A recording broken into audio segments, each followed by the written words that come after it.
এখনো কারুন মাটির নিচে সম্পদ নিয়ে দাপতেছে। কিয়ামতের আগ পর্যন্ত কারুন মাটির নিচে শুধু যাবে। ভাইরা বন্ধুরা, কারুন ধ্বংস হওয়ার পর আল্লাহ মূসা নবীকে বলেছিলেন, রে মূসা, এতবার কারুন তোমার কাছে মাপ চাইল, তুমি তারে মাপ করলা না, কিন্তু আমি আল্লাহর কাছে একবার যদি মাপ চাইতো আমি তারে মাফ করে দিতাম। মূসা নবী কয়, মালিক, এজন্যই তো তুমি রহমান, এজন্যই তো তুমি রব, এজন্যই তো তুমি মালিক, আর আমি তোমার গোলাম। এত সম্পদের মালিক ছিল কারুন। ওই কারুন সে তো একটা মিথ্যাবাদী, মিথ্যার আশ্রয় নিয়ে সম্পদের মালিক হয়েছিল। মূসা নবীকে আল্লাহ পাক বলেছিলেন, রে মূসা, তাওরাত কিতাবের বাইন্ডিং করো, বাইন্ডিং। মূসা নবী কয়, মালিক, তাওরাত কিতাবের বাইন্ডিং করব কি দিয়া? আল্লাহ বলেন, স্বর্ণ দিয়া। মূসা নবী কয়, মালিক, এত স্বর্ণ পাইমু কই? আল্লাহ পাক রব্বুল আলামিন কয়, এই চিন্তা তোমার করা লাগবে না, আমি আল্লাহ তোমাকে জান্নাত থেকে একটা পাথর দিচ্ছি।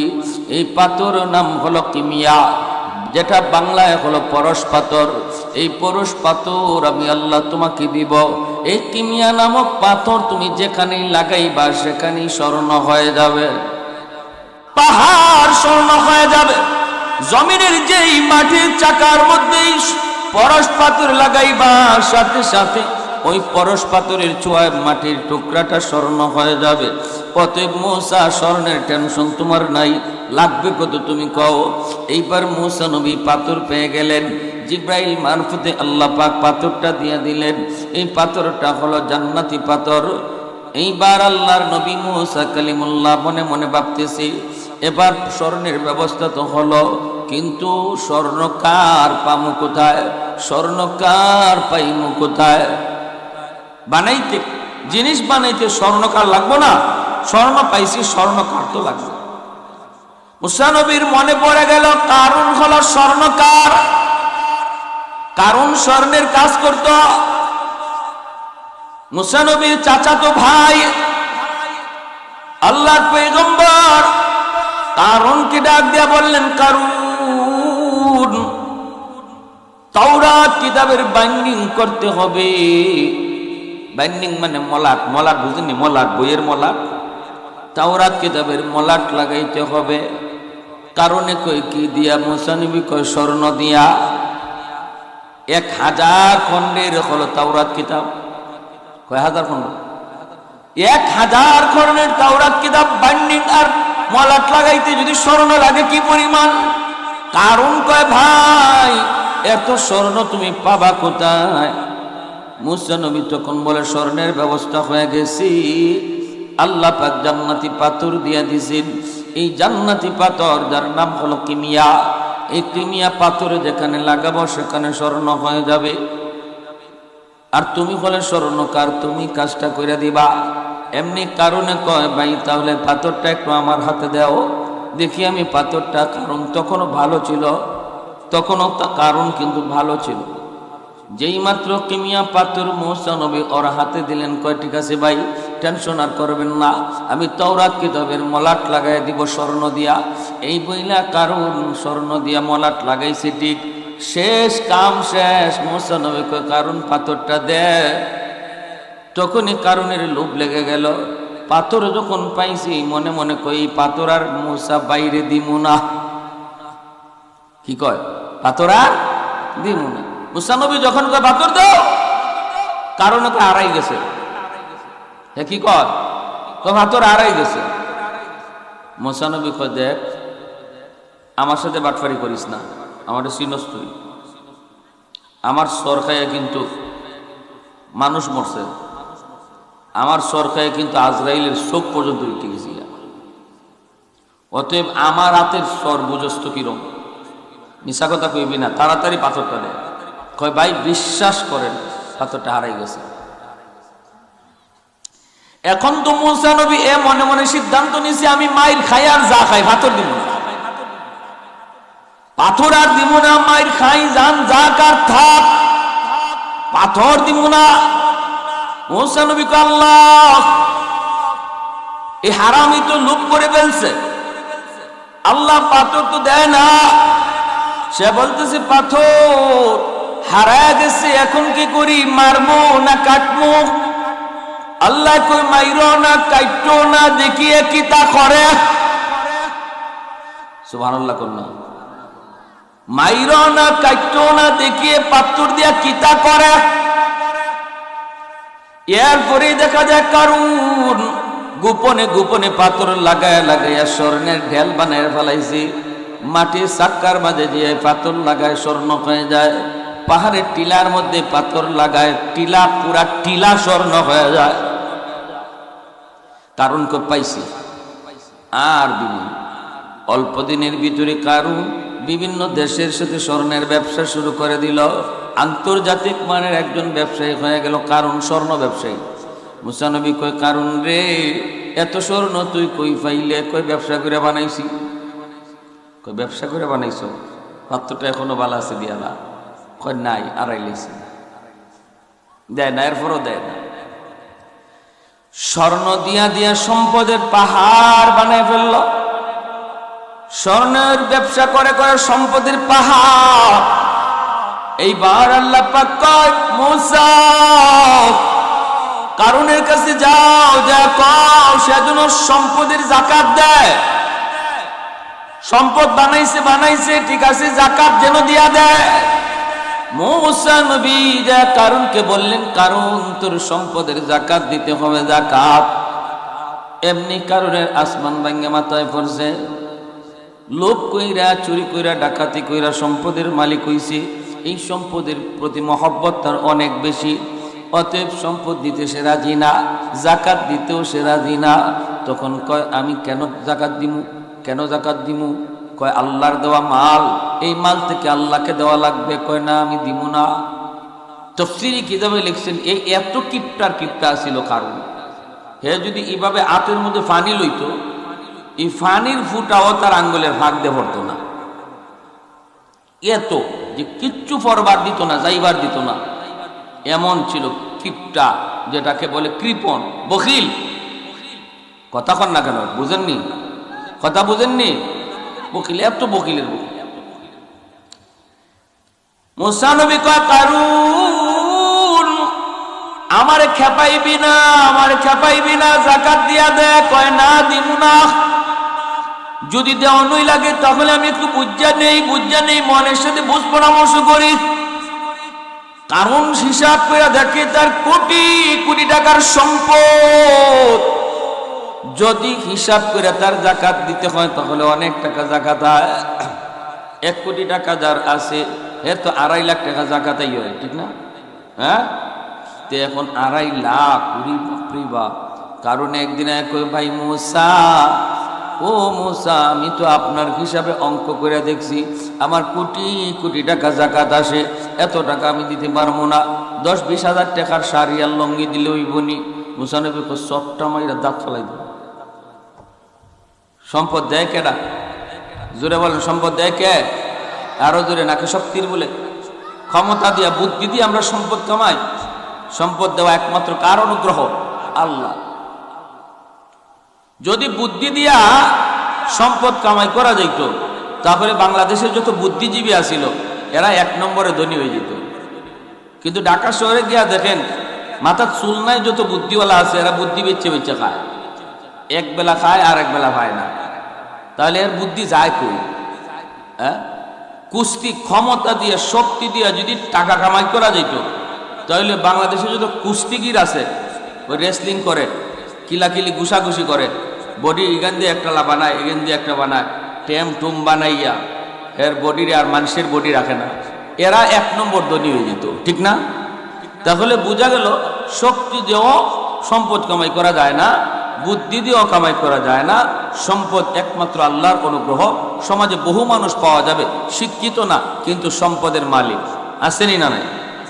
বাংলাদেশের 1 নম্বরে ধনী ছিল জহিরুল ইসলাম। ঢাকা শহরের অর্ধেক যার, ঢাকা শহরে অর্ধেক ঢাকা শহরই তার। এই জহিরুল ইসলামের নিজের নামটা ঠিক মতো লিখতে পারতো না। ভৈরব বাড়ি, কিশোরগঞ্জ, নিজের নামটা লিখতে পারতো না। তার অফিসে চাকুরি করত ম্যানেজার, এরা ছিল M A pass, B A pass, F R CS pass, কিন্তু তারে দেখলে দাঁড়াইয়া থাকতো, যতক্ষণ রইছে অতক্ষণ ঘন্টাখানেক দাঁড়াইয়া থাকতো। কারে? একজন মূর্খ বেটারে। তাহলে বোঝা গেল সম্পদ একমাত্রই আল্লাহর অনুগ্রহ। এই কথা আল্লাহ বলেছেন পবিত্র কোরআনের সূরা জুমায়, ফাইদা কুদিয়াতিস সালাত ফান্তাশিরু ফিল আরদ ওয়াবতাগু মিন ফাদলিল্লাহ। ওই যে ওয়াবতাগু মিন ফাদলিল্লাহ, তোমরা ফরজ নামাজ আদায় করেছো, এখন জমিনে বিচরণ করো আর আমি আল্লাহর অনুগ্রহ তালাশ করো, অর্থাৎ রিজিক তালাশ করো। এই রিজিক তালাশ করা, রুজি করা, এটা আল্লাহর অনুগ্রহ।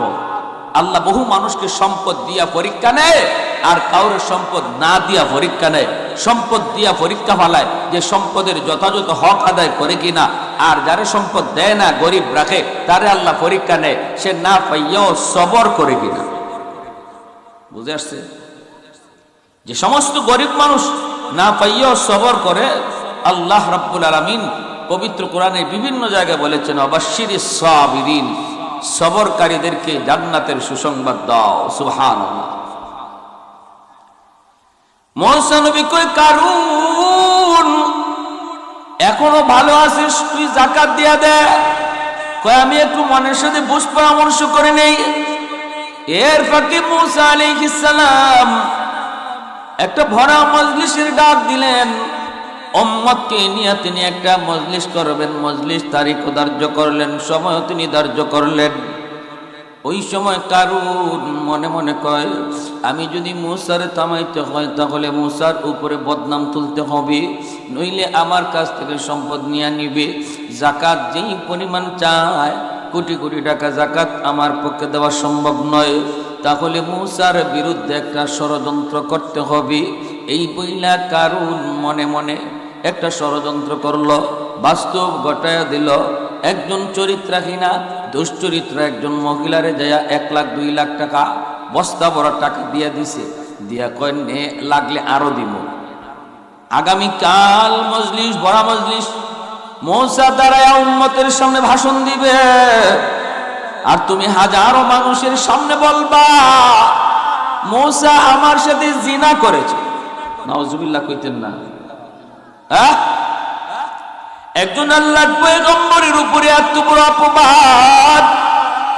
মুসা নবী যেই মাত্র বক্তব্য দেওয়ার জন্য তিনি উঠলেন, এমনি কারণ ডাক দেয়া কয়, ভাই মুসা, একটা কথা আপনারে বলি, বলুন তো আপনার শরীয়তে কি কয় কেউ যদি জিনা ব্যভিচার করে তার শাস্তি কি হওয়া দরকার? মুসা নবী কয়, ওরে তো পাথর মেরে মেরে ফেলা দরকার। কারণে কয়, এটা কি শুধু আমাদের জন্য নাকি তোমার জন্য? মুসা নবী কয়, সবার জন্য। কয়, তাহলে এই মহিলা কি কয় শোনো। এমনি মহিলারা কয়, দাঁড়াও। হাজারো মানুষের সামনে যখন মহিলা দাঁড়াইছি, আল্লাহর পয়গম্বর মুসা কালিমুল্লাহর বিরুদ্ধে সাক্ষী দিবে, মুসা কালিমুল্লাহর বিরুদ্ধে অপবাদ দিবে, তখনই আল্লাহ পাক রব্বুল আলামিন এই মহিলার দিলের হালত আল্লাহ বদলায় দিছে। মহিলা ভয় পেয়ে গেছে, নবীর বিরুদ্ধে সাক্ষী দেওয়া এত সহজ নয়। জবান আল্লাহ ঘুরাইয়া দিছি। মহিলায় ডাক দিয়া কয়, ও উপস্থিত জনতা শুনো রে, কারণ আমাকে বস্তা ভরা ঘুষ দিয়া আইনে হাজির করছি, আমি যেন নবীর বিরুদ্ধে জিনার অপবাদ দেই। নাউজুবিল্লাহ। কি বুঝছেন? মুসা আলাইহিস সালাম সাথে সাথে তিনি আল্লাহর কুদরতি কদমে সাজদায় পড়ে শুকরিয়া আদায় করেন। আল্লাহ, তুমি আমাকে আজকে এত বড় ষড়যন্ত্র থেকে বাঁচাইছো। সাজদায় পড়ে আল্লাহর কদমে কাঁদতে শুরু করলেন আর বলতেছেন, মালিক তুমি অনুমতি দাও। ও মালিক, একটু কও দেখি, এই কারণ এত বড় ষড়যন্ত্র আমার বিরুদ্ধে করলো, এখন এই কারণের শাস্তিটা তুমি দিবা নাকি আমি মুসা দিমু? আল্লাহ পাক কয়, মুসা রে, তুমি এর শাস্তিটা দাও, বাকি আমি আল্লাহ তোমাকে সাহায্য করব। তুমি মুসা নবী নরম নবী না গরম নবী? জোরে বলেন, নরম না গরম? বেশি গরম, বেশি গরম। যখন বেশি গরম হইতেন তখন মাথার চুল ত্বকি ছিদ্র ইয়া খারাই দিত। মুসা আলাইহিস সালাম যখন গরম হইতেন, হ্যাঁ, এই জন্য মুসা আলাইহিস সালামের হাতের চর খাইছিল শিশুকালে ফেরাউন।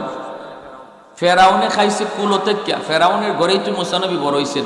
যখন কুলে লইছিল আদর দিতে চাইছে, তখন মুসা নবী এই কুলের মধ্যে থাকেই ফেরাউনের গালের মধ্যে কষাই একটা চর বসাইছে। ফেরাউন চর খাইয়া কয়, কি রে এটা কিতা গেল? ডাক দিছে আসিয়া, আসিয়া দৌড়ে আসছে। বিবি কয়, কি হইছে? কি হইছে কইও না, এটা কোনটা আনছো? তুমি আনছো মায়া কইরা ফালতায় ফুট বানাইবা, ফুলা বানাইবা। হে আমারে কুলো বইয়া আমার গালো যে একখান বইছে, আমার তো এখনো খবর হইতেছে। আসিয়া কয়, তুমি যে কি কও না, ছোট বাচ্চা বুঝে সুঝে না। বাচ্চারা তো এমনি হাত নাড়ানাড়ি করে, ফা নাড়ানাড়ি করে, মনে হয় হাত লাগছে তোমার গালো, তুমি কও চর।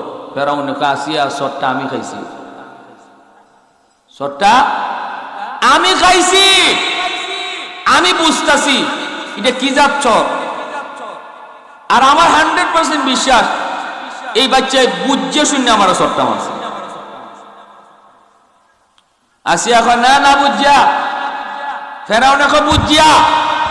আসিয়া বলেন, না বুঝিয়া। তে ফেরাউনে কয়, ঠিক আছে এক কাম করি, এই বাচ্চায় বুঝে না, বুঝে না, বুঝে না, না বুঝে না, এই জিনিসটা পরীক্ষা করবো আমরা। কেমনে? আগুন রাখো এক জায়গায় আর স্বর্ণ রাখো এক জায়গায়, দুইটার কালার একরকম।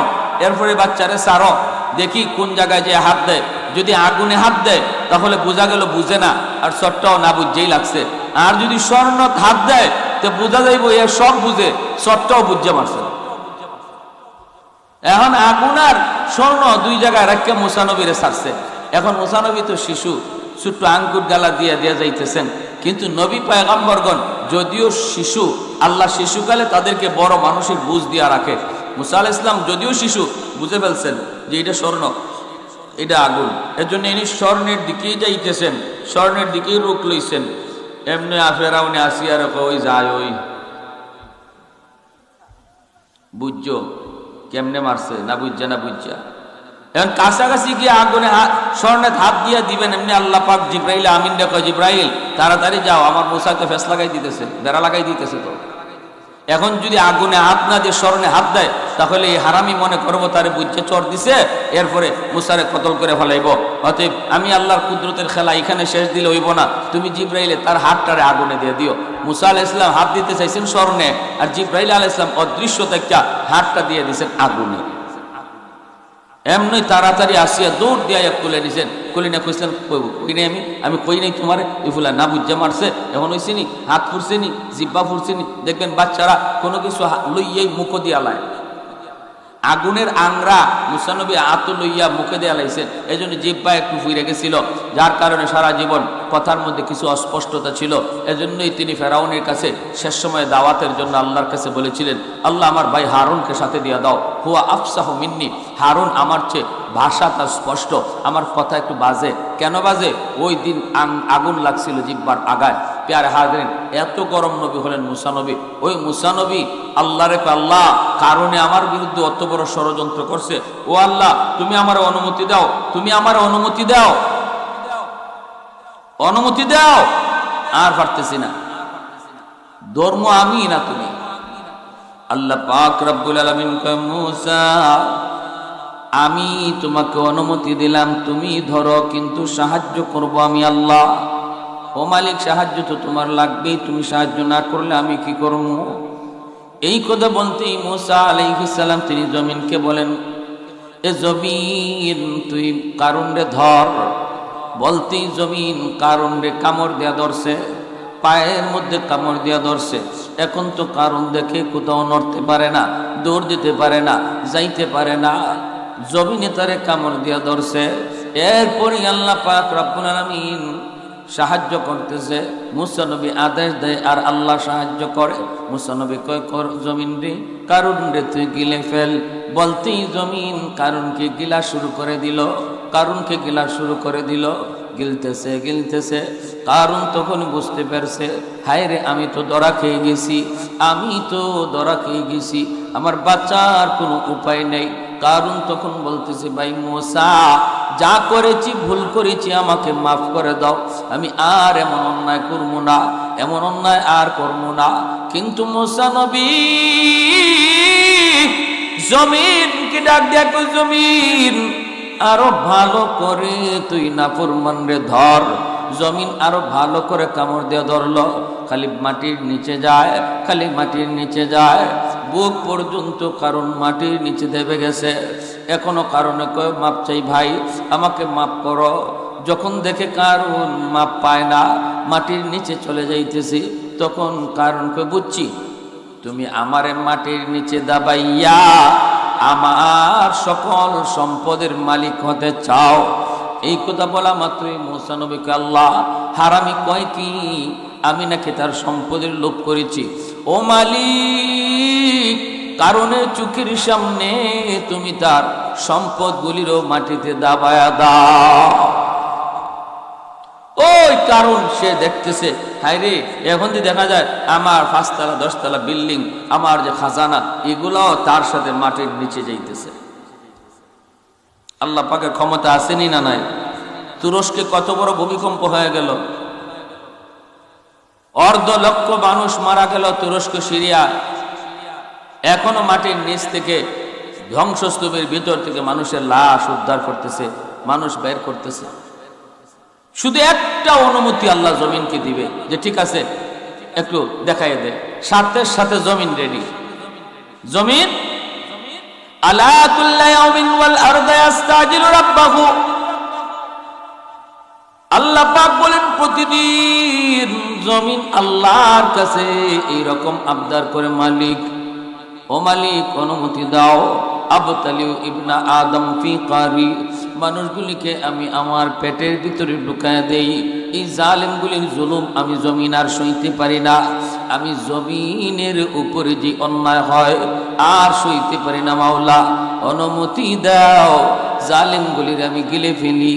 এইভাবে প্রতিদিন জমিন আল্লাহর কাছে আবদার করে, আসবিরু ইলা মাতা আসবিরু, আমি জমিন আর কতকাল ধৈর্য ধরব, গুনাহ কতকাল আমি আর দেখব, আল্লাহ কতকাল আর আমি গুনাহ দেখব।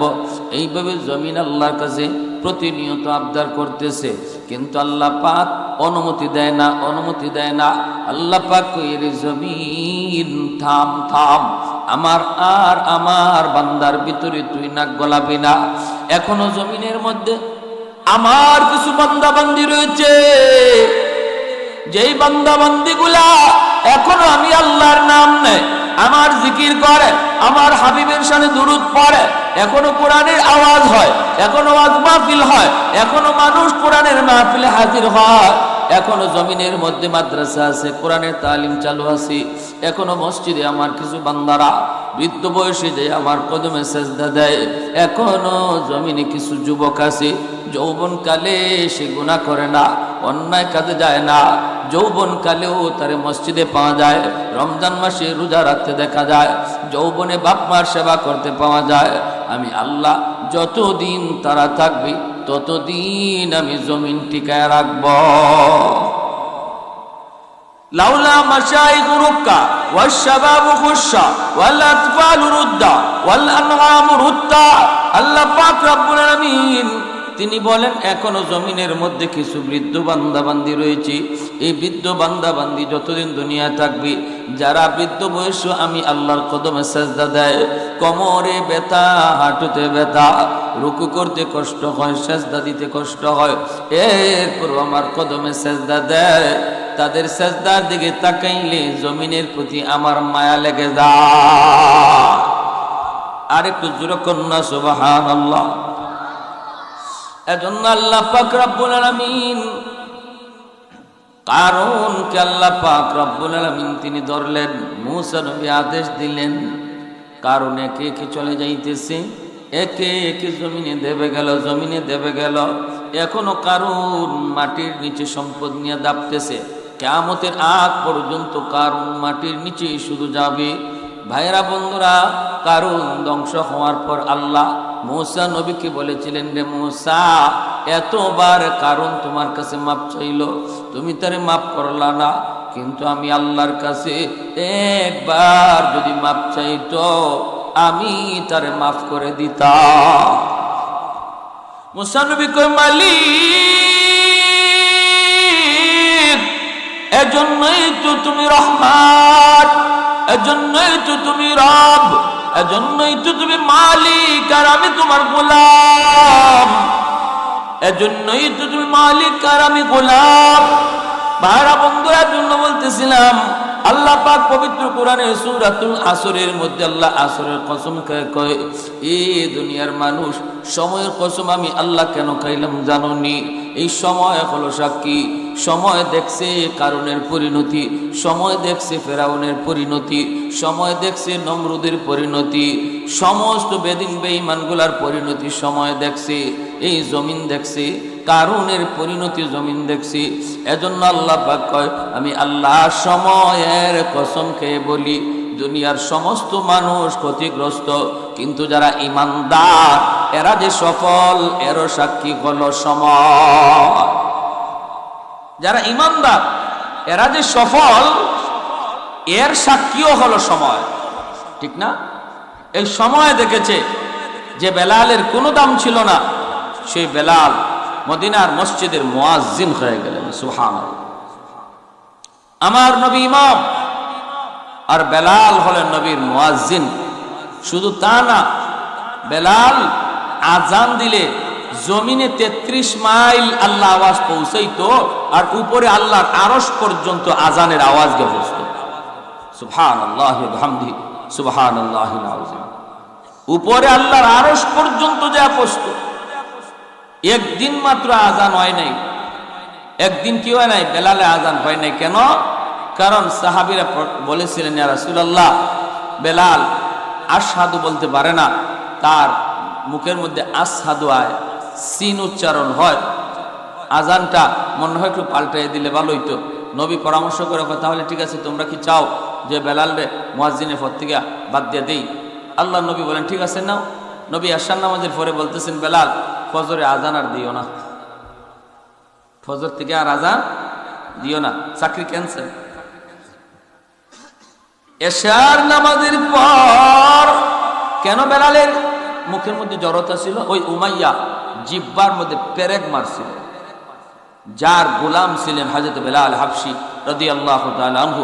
এমন নির্যাতন করছে ওই মালিক উমাইয়া, সে জিব্বা বাইর কইরা, এই জিব্বা দিয়ে কেন আল্লাহ আল্লাহ জিকির করেন, এজন্য জিব্বার মধ্যে পেরেক মারছিল, যার কারণে কথার মধ্যে একটু অস্পষ্টতা ছিল। আল্লাহর নবী যখনই কইছেন, বেলাল ফজর থেকে আর মুয়াজ্জিনের দায়িত্ব তোমার নাই, তখনই সব মানুষ এশার নামাজ পড়ে বের হয়ে গেছে, কিন্তু মসজিদে নববী থেকে বের হন না শুধু একজন, তিনি হলেন হযরত বেলাল।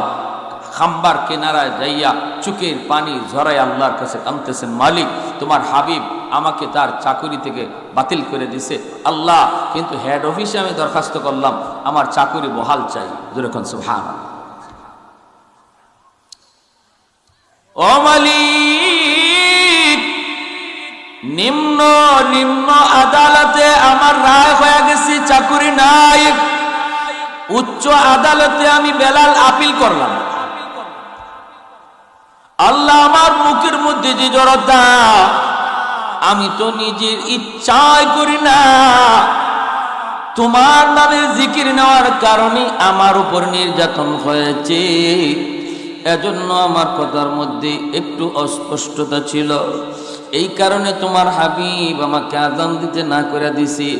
ও মালিক, আমি তোমার আদালতে আপিল করলাম। আপিল ফজরে আজান দিল বেলাল ছাড়া অন্য একজন, কিন্তু মায়ার নবী দয়ার নবী ফজরের নামাজ পড়াইতে আসবেন।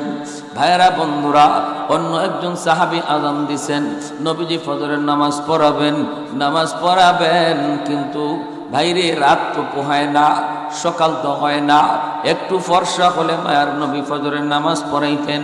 আজ তো ফর্সা হয় না, চতুর্দিকে শুধু গুটগুটে অন্ধকার।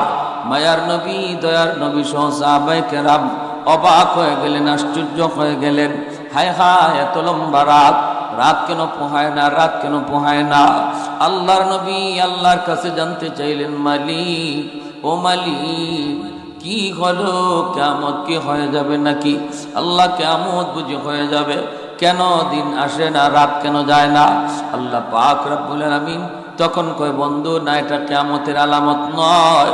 জিবরাইল আমিন চলে আসলেন, আল্লাহ পাঠিয়ে দিলেন। জিবরাইল আইসা কয়, নবী গো, কেমনে সকাল হবে গো নবী? আজ তো মদিনার মসজিদে ফজরের আযান হয় নাই। মায়া নবী কই, ভাই জিবরাইল, অন্য দিনের চেয়ে আজকের আযান তো আরো সুন্দর হয়েছে। অন্য দিনের চেয়ে আজকের আযান তো আরো সুন্দর হয়েছে।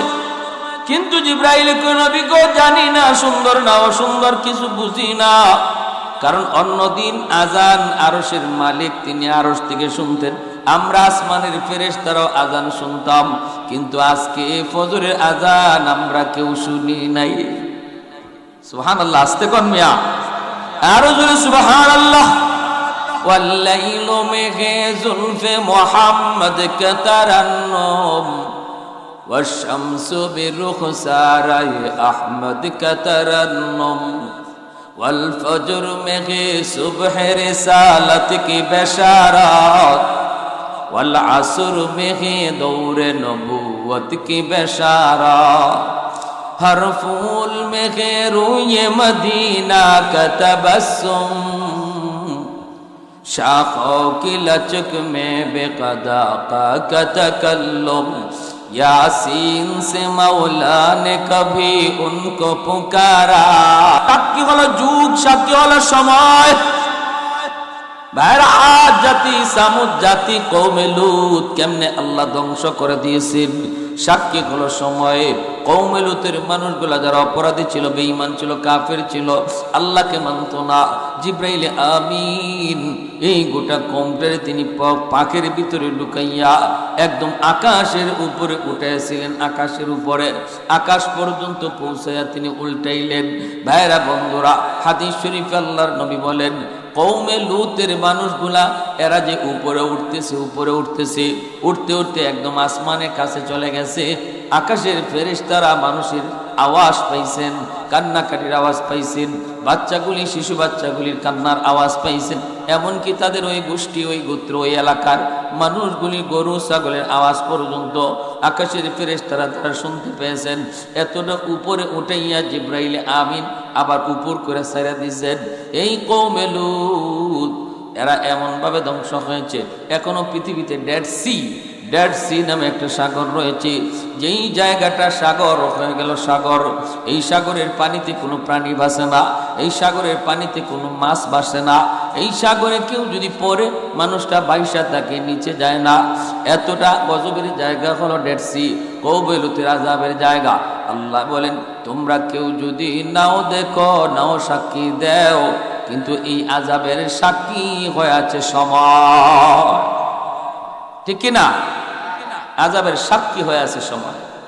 ওয়াল আসর ইন্নাল ইনসানা লাফি খুসর।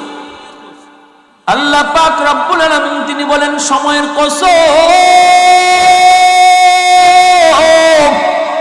ওই মানুষগুলি তারা ধ্বংস, ওই মানুষগুলি তারা ধ্বংস যাদের মধ্যে চারটা গুণ নাই। এক নাম্বার হলো ঈমান, ঈমান যার নাই ওরা ধ্বংস, ওরা ক্ষতিগ্রস্ত। দুই নম্বর নেক আমল যার নাই ওরা ক্ষতিগ্রস্ত।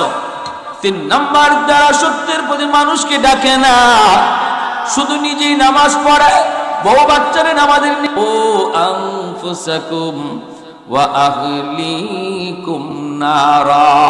অতএব বলুন দেখি, শুধু নিজে নামাজ পড়ব না, বাচ্চারাও পড়ার নির্দেশ দিব, বিবিরও নির্দেশ দেওয়া দরকার আছে না নাই? নিজেও পর্দা মানব, নিজের স্ত্রীরও পর্দার নির্দেশ দিব, ঠিক না? নিজেও বাবের কাছে যাইব না, বাবির সাথে কথা বলবো না, চাচতো ভাই বোনের চাচতো বোনের কাছে যাইব না, চাচতো বোনের সাথে কথা বলবো না, যাদের সাথে দেখা করা হারাম, যাদের সাথে কথা বলা হারাম, যাদেরকে বিয়ে করা জায়েজ এমন মহিলার পাশে যাব না, কথা বলবো না। আর নিজের স্ত্রীকেও নির্দেশ দিব, সেও যেন দেওরের সাথে কথা না কয়, চাচাতো ভাই বোন তাদের পাশে যেন না যায়। নিজের স্ত্রীরও এই নির্দেশ দিব, নিজের মেয়েটাকেও নির্দেশ দিব, মা বের হও, একান্ত প্রয়োজনে যদি বের হতে হয় মোটা কাপড়ের বোরকা পরে তুমি বের হও। এই নির্দেশগুলা যেই বাবা যেই ঘরে প্রয়োগ করবে, আল্লাহ বলেন ওই বাবাও সফল। আর নতুবা খালি সামনের কাতারের মুসল্লি হইয়া প্রতিদিন আমি হাজির, আমার জানামাজ আগে বিছানো থাকে, এখানে কেউ বসতে পারবে না, হাজি সাহেব এটা তার মার্কা মারা জায়গা, এরম কইরা আপনি সামনের কাতারে লম্বা ফাগড়ি লাগায় নামাজ পড়লেন, আর বউ নামাজ পড়ে না, এক তো মেয়ে কলেজও যায় বেপরদায়। আল্লাহর নবী কয় তোমার জন্য জান্নাত হারাম হারাম হারাম।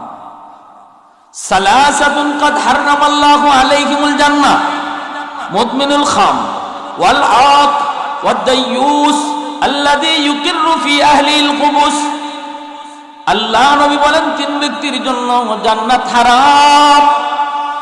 এক নাম্বার হলো যে নেশা করে, যে মদ খায়, গাঞ্জা খায়, ইয়াবা খায়, বাবা খায়, ডাইল খায়, ফুরি খায়, এই ধরনের নেশাখোর যে আছে এর জন্য জান্নাত হারাম। দুই নম্বর নবী বলেন ওয়াল আক, মা বাবার অবাধ্য সন্তান, মারে কষ্ট দেয়, বাবারে কষ্ট দেয়, এমন অবাধ্য সন্তানের জন্য জান্নাত হারাম। তিন নম্বরে নবী বলেন,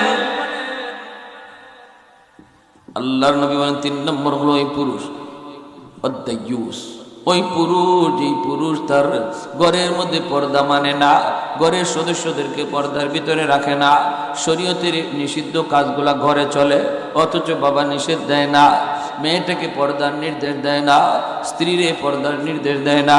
আল্লাহর নবী বলেন এই পুরুষ হলো পুরুষ দায়ুস, মহিলা হলো মহিলা দায়ুস। নবী বলেন এই পুরুষ কোনোদিন জান্নাতে যাবে না, যে নিজে বাঁচার ফিকির শুধু করলো কিন্তু ঘরের সদস্যদেরকে আল্লাহর বিধান মানার আদেশ দিল না, অথবা তাদেরকে বোঝানোর চেষ্টা করলো না। এজন্য যুবক মনে রাখবা, যদি আল্লাহর তৈরি জান্নাত পেতে হয় তাহলে কি করা লাগবে? নিজেও বাঁচবো, নিজের পরিবারকেও বাঁচানোর ফিকির করবা। ঠিক কিনা? ঠিক কিনা? হ্যাঁ, রমজান মাস আসতেছে, খালি নিজেই রোজা রাখবো, ফুলায় রোজা রাখে কিনা, নিজের মেয়ে রোজা রাখে কিনা, এটা যে বাবা খবর নিত না, হে নিজের রোজা লইয়া জান্নাতে যেতে পারবে না, নিজের রোজা লইয়া জান্নাতে যেতে পারবে না যদি ছেলে রোজা রাখলো কিনা এই খবর না নেয়। আল্লাহ নবীর হাদিস বলতেছি, আল্লাহ নবী বলেন ওয়াদায়ুস আল্লাযী ইউকিররু ফি আহলিহিল খুবুস। আল্লাহ পাক পবিত্র কুরআনুল কারীমের সূরাতুল আসরে সফল মানুষের পরিচয় দিলেন, আর যারা ব্যর্থ, যারা ক্ষতিগ্রস্ত তাদের পরিচয় তুলে ধরলেন। চার গুণ যাদের মধ্যে আছে আল্লাহ বলেছেন এরা সফল। এক নম্বর ঈমান, আমাদের মাঝে আসেনি না নাই? মহাদৌলত ঈমান। আল্লাহ আমাদেরকে জন্মসূত্রে মুসলমানের ঘরে জন্ম দিয়া ঈমান সাথে দিয়া দিয়েছেন, বলি আলহামদুলিল্লাহ। এখন ঈমান আমাদের মধ্যে আছে, বাকি তিনটা গুণ আমার আপনার অর্জন করতে হবে। এক নাম্বার হলো নেক আমল। নেক আমল আমি আপনি করতে হবে, এটা দুই নম্বর গুণ। নেক আমলের ভিতরে এক নম্বর হলো নামাজ। নেক আমলের ভিতরে এক নম্বর হলো নামাজ। নামাজটা যার জীবনে সঠিক অক্তমত যে নামাজ আদায় করে নেই, যেই নামাজের বিধানটা আল্লাহ পাক রব্বুল আলামিন এই রজব মাসে আমার আপনার নবীর মাধ্যমে দিছেন, বলি আলহামদুলিল্লাহ। এই নামাজ সফল মানুষের এক নম্বর গুণ। এরা নেক আমল করে, নেক আমল নামাজ টাইম মতো পড়ে। আল্লাহ বলেন এরাই হলো দুনিয়াতে সফল মানুষ। ওই যুবক সফল যেই যুবক যৌবনে আল্লাহর গোলামি করে, যেই যুবক যৌবনে নামাজ পড়ে, এই যুবক যৌবন কালেই সফলতার খাতায় তার নাম লেখা হয়ে যায়। ভাইরা বন্ধুরা জন্য বলতেছিলাম, আল্লাহ পাক রব্বুল আলামিন দুই নম্বর গুণাবলীটা আমাকে আপনাকে অর্জন করতে বলেছেন। রে গোলাম, ঈমান তো আমার আপনার কাছে আল্লাহ পাক দয়া করে দিয়ে দিয়েছেন। এখন ঈমানের হেফাজত হবে যদি আমি আমল ঠিক রাখি। আমল যদি আমার ঠিক থাকে, ঈমান হেফাজত থাকবে। আর আমল যদি ঠিক না থাকে, ঈমানও চলে যাবে। ঠিক না?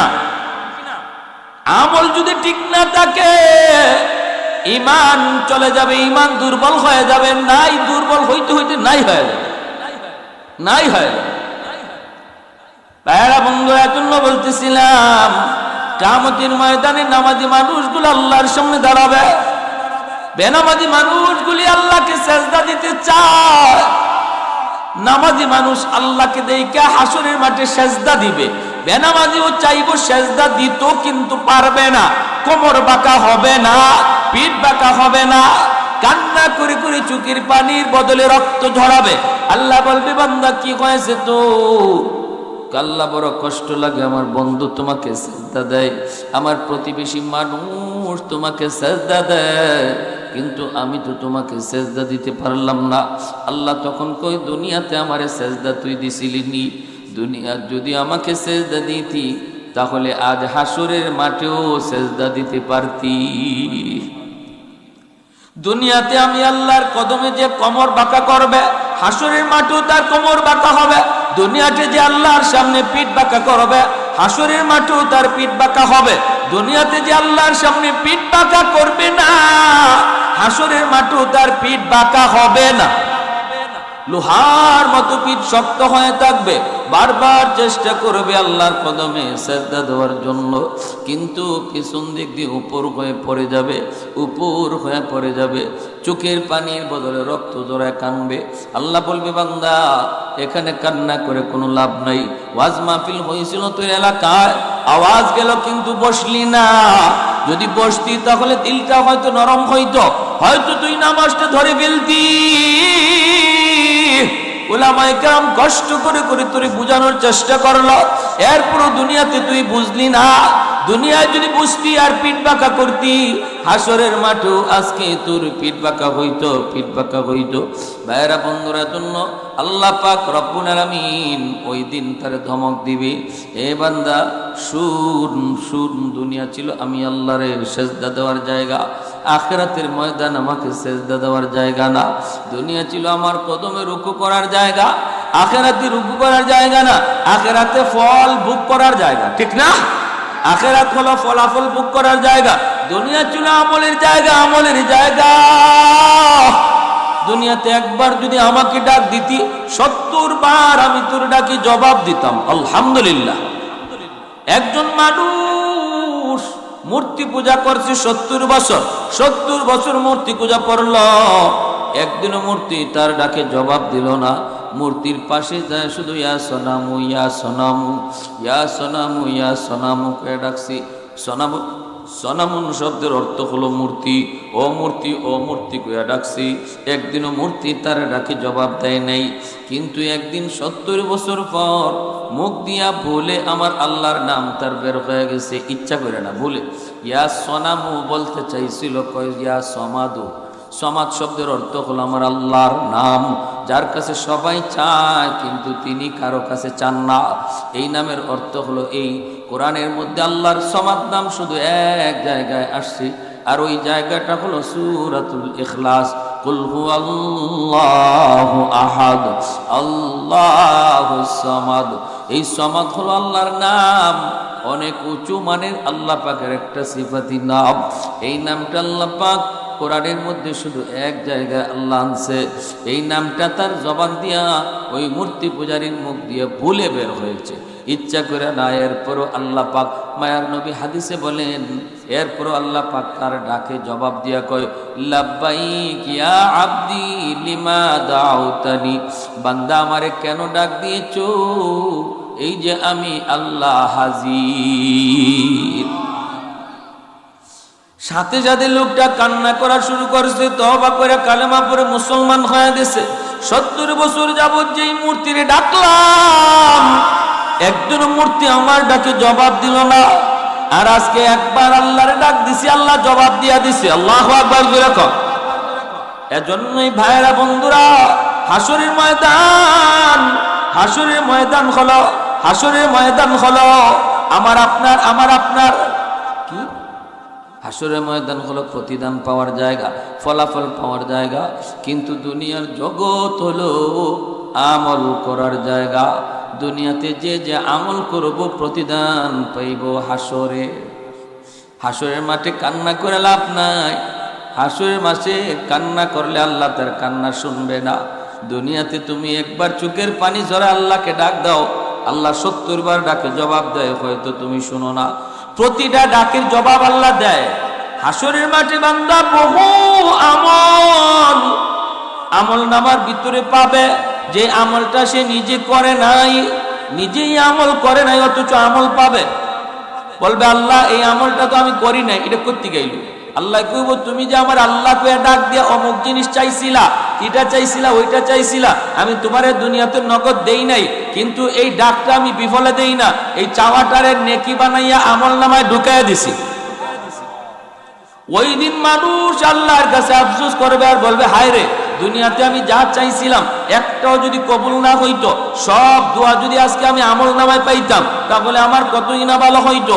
আমরা তো নগদ দোয়া কবুলের জন্য পাগল পারা হয়ে যাই, পাগল। হায় রে, আল্লাহ বুঝি আমার দোয়া কবুল করে না, আল্লাহ বুঝি আমার ডাক শুনে না।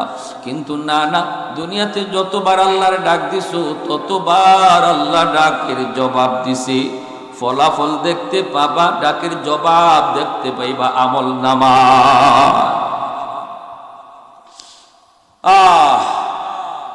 এজন্য আল্লাহ পাক বলছে 4 গুণে মানুষ যারা, তারাই হলো সফল। 1 নাম্বার হলো ঈমান, আর 2 নম্বর হলো নেক আমল। নেক আমলের ভিতরে সবচেয়ে বড় আমল হলো নামাজ। সবচেয়ে বড় আমল কি? জোরে বলেন। এরপরেই হলো রোজা। আইতেছে নি সামনে? হ্যাঁ, 22-23 তারিখ মার্চের, চলতেছে ফেব্রুয়ারি, আজকে কত? 20। আর মাত্র 1 মাস টাইম আছে, 1 মাস থেকে 1-2 দিন বেশি আছে।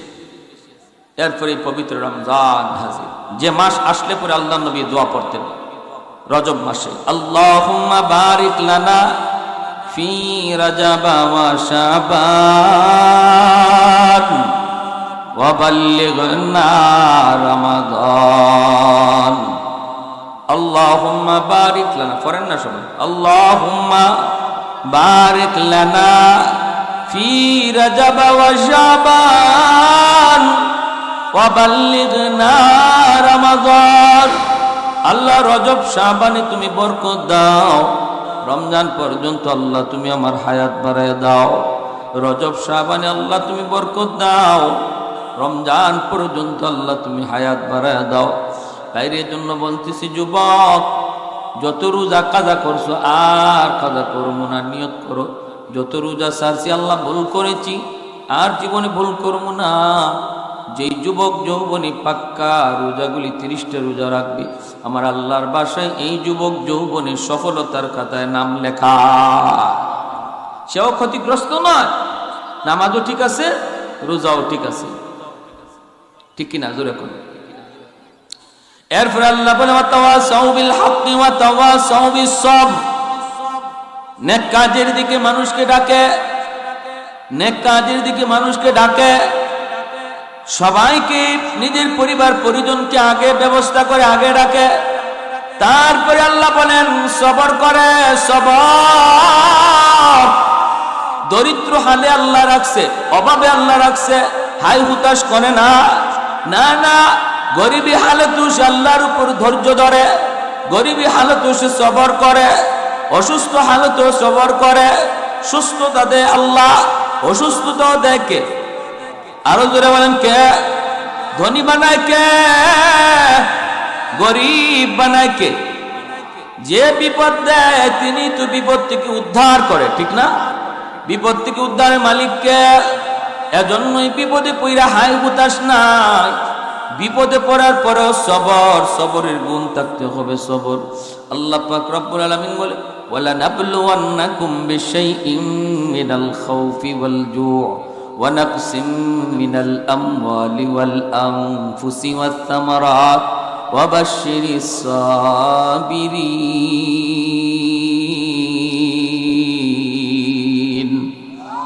আল্লাহ পাক রব্বুল আলামিন কয়, আমি আল্লাহ পরীক্ষা নেই কখনো কখনো তোমাদের জানের উপরে, মালের উপরে, ফসলের উপরে, ভয়ভীতি দেখাইয়া, ক্ষুধার যন্ত্রণা দিয়া, বিভিন্ন ভাবে আমি তোমাদের উপরে ইমানের পরীক্ষা নেই, ইমানের পরীক্ষা নেব। যদি কেউ বলবে আমি ইমানদার, অথচ তার কাছ থেকে ইমানের পরীক্ষা নেওয়া হবে না, হতেই পারে না। আহাসিবান নাসু আন ইউতরাকু আন ইয়াকুলু আমান্না ওয়া হুম লা ইফতানুন। আল্লাহ পাক রব্বুল আলামিন কয়, মানুষ কি মনে করে সে বলবে আমি ঈমানদার, অথচ তার কাছ থেকে ঈমানের পরীক্ষা নিব না? এমনটা কি মানুষ মনে করে? না, এটা প্রশ্নই ওঠে না। যেই বলবে আমি ঈমানদার, তবেই তার উপরে ঈমানের পরীক্ষাও আসবে। হয়তো কারো জীবনে পরীক্ষা আসবে একবার, কারো আসবে দুইবার, কারো আসবে তিনবার, কারো আসবে 1000 বার। আবার কারো উপর ঈমানের পরীক্ষা হবে ছোট, কারো উপরে পরীক্ষা হবে বড়, ঠিক কিনা? যার ঈমান যত মজবুত তার ঈমানি পরীক্ষা তত কঠিন। এজন্য নবীদের ঈমান ছিল মজবুত, নবীদের পরীক্ষা ছিল কঠিন, নবীদের পরীক্ষা কঠিন। ওলি আল্লাহদের ঈমান আমাদের চেয়ে বেশি মজবুত, এজন্য তাদের ঈমানের পরীক্ষাও ছিল কঠিন। এই পরীক্ষায় যে যত বেশি পাস করবে, বিপদে পড়লে সে হাই হতাশ করবে না, বিপদে পড়লেও সে আল্লাহর উপরে দোষ দিবে না। কিছু মানুষ আছে এমন, সুখে থাকতে নামাজ পড়ে, কিন্তু দুঃখে পড়লে পরে মসজিদে আর দেখা যায় না, সুস্থ থাকলে তারা মসজিদে দেখা যায়।